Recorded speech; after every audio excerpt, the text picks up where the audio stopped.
I am in Fort Wright, Kentucky, and I'm going to be exploring in Cincinnati's northern Kentucky suburbs today. We're starting out with the James A. Ramage Civil War Museum, which has since shut down permanently.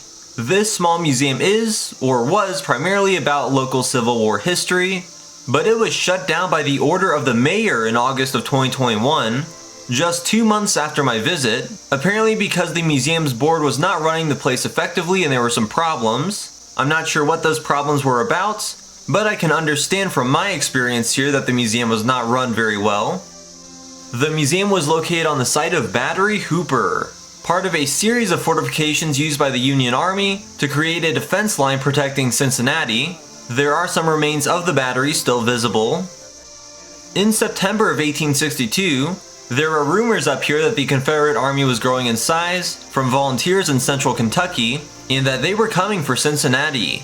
Union General Lew Wallace declared martial law and rallied just about everyone in the area to help strengthen these fortresses. By September 10th, when the 8,000 Confederates arrived, there were 72,000 men in the Cincinnati defenses. While there was some skirmishing from September 10th to 11th, the Confederates decided to pull out because there was no breaking into Cincinnati, and that was the biggest threat Cincinnati faced during the war. Now we'll head into the museum. First off, here is a portrait of Abraham Lincoln. Here's the evolution of the Confederate flag. Here's a display on the squirrel hunters. That was the term applied to the civilian men who helped in the defense of Cincinnati in September of 1862. As mentioned, Lew Wallace was commanding general during the attempted invasion. Later on, he wrote Ben-Hur, one of the best-selling books of the 19th century. This display discusses how Lew Wallace headed the military tribunal of Andersonville's warden, Heinrich Wirz, who was found guilty and hanged for Andersonville's atrocities. Here's a map of the defenses of Cincinnati in northern Kentucky. This is an 1863 muster roll of recruits in Newport, Kentucky.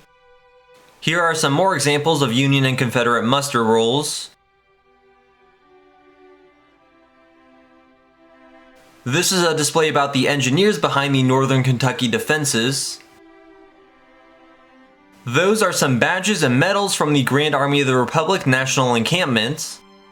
And here is some more Grand Army of the Republic memorabilia.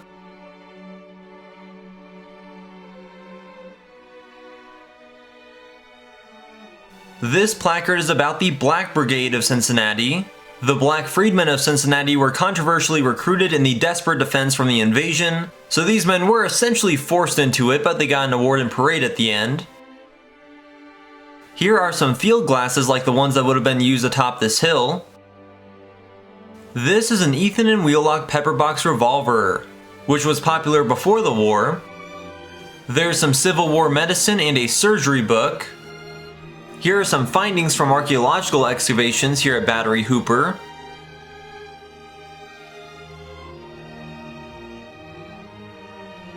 This is some memorabilia from the Lookout House, a historic restaurant that was on the Dixie Highway in Covington, Kentucky. It was famous for its good chicken, steak, and frog leg dinners.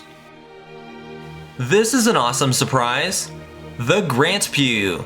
This pew was used by Ulysses S. Grant's father, Jesse Root Grant, at the United Methodist Episcopal Church in Covington, Kentucky. When Jesse Grant retired from his tanning business in Georgetown, Ohio, he moved to Covington and rented this pew at the church.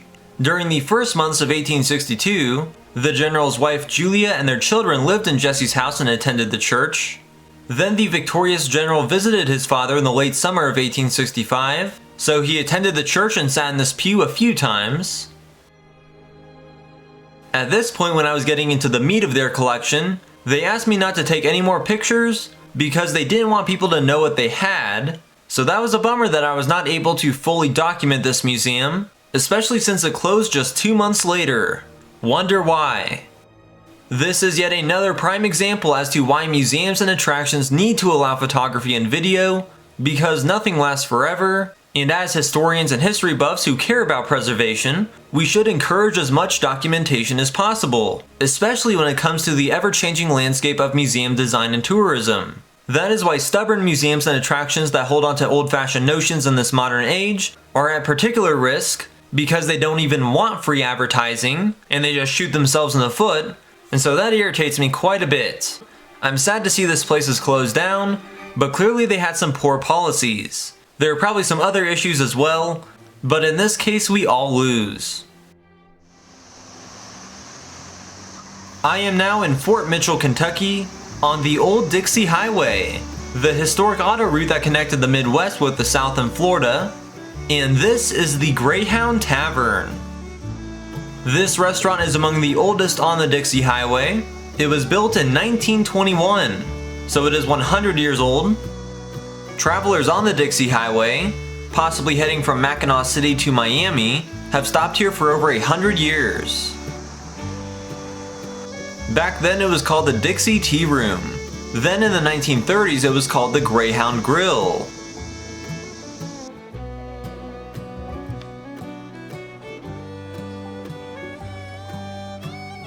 There's the old Dixie Tea Room sign. These are some old photographs, including some electric trolleys.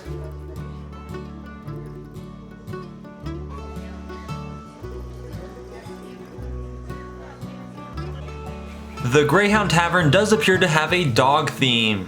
There are several dog statuettes and decorations, as well as this dog mounts.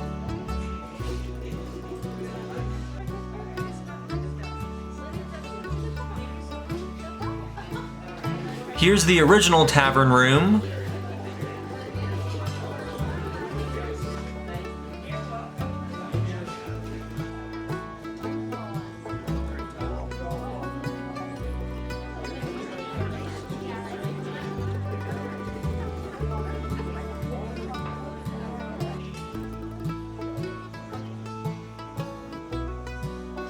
I got a delicious steak. The food is excellent here. So the Greyhound Tavern is a charming Dixie Highway staple that retains its historic character. Here in Crestview Hills, Kentucky, I have found a tiny old chapel at Thomas More College. This is the Monte Cassino Chapel, which was originally built in 1878 at a Benedictine monastery here in northern Kentucky. When the monks left that monastery, this tiny chapel was left to rot, but it was moved here to the college and restored. That was 50 years ago. It looks like it could use some TLC today.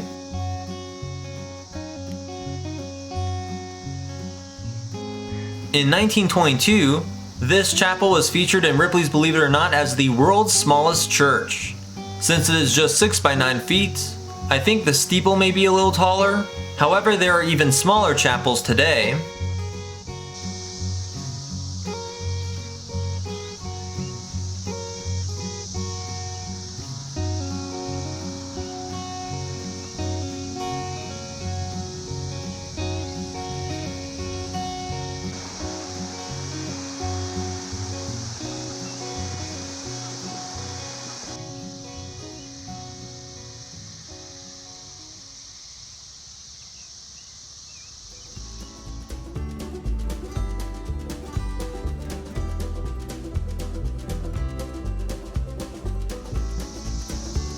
Here in Florence, Kentucky, alongside the Dixie Highway, there is a That's Y'all Folks mural. They have used Porky Pig's classic outro and background, but added a southern twang to it. I love this so much. Absolutely genius. This door next to it has some fancy stained glass. Looks like Donald Trump is in the back of that truck.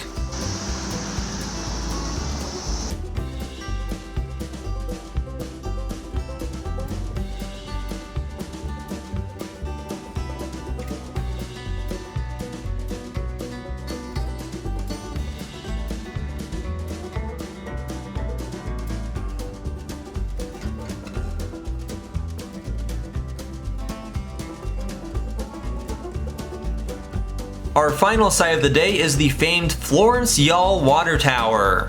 Y'all is a very popular word here in Florence.